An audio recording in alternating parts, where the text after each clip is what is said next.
নমস্কার সবাইকে, আমি দিশা। কেমন আছো তোমরা সবাই? বেশ কয়েকদিন হয়ে গেছে আমি কোনো ভিডিও পোস্ট করি না, কিছু আপলোড করছি না কোথাও, কারণ আমার শরীরটা একটু খারাপ ছিল এবং নানান কাজে একটু ব্যস্তও ছিলাম। যাই হোক, যার জন্য আজকে সকালবেলা ঘুম থেকে উঠে, আজকে সকালে কোনো পড়ানো ছিল না, উঠেছি দেখছি বাইরে ঝমঝমিয়ে বৃষ্টি হচ্ছে, যার জন্য আগেই ঘুম থেকে উঠে ঘর পরিষ্কার করে নিয়েছি, আমার ঘর সবার ঘর ঝাড় দিয়ে নিয়েছি, একটু মুছে নিয়েছি।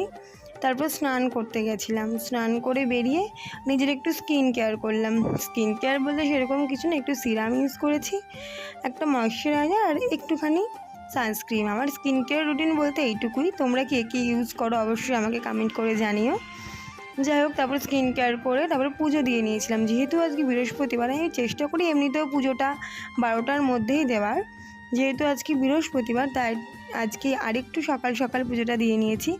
যাই হোক, আজকে আমি ড্রাগন ফল দিয়ে পুজো দিয়েছি, কারণ ড্রাগন ফলটা স্পেশালি আমার খুব ভালো লাগে। যাই হোক, তাই আজকে ভগবানকে ওইটা দিয়েছি। আর প্রথমে যেইটুকু দেখছো প্লেট, ওটা ঠাকুরকে কেটে দিয়েছিলাম, অর্ধেক রেখে দিয়েছিলাম, সেটা এখন আমি কেটে নিচ্ছি। ভিডিওটা কেমন লাগলো অবশ্যই কমেন্ট করে জানিও, কোনো ভুল থাকলে একটু মানিয়ে নিও।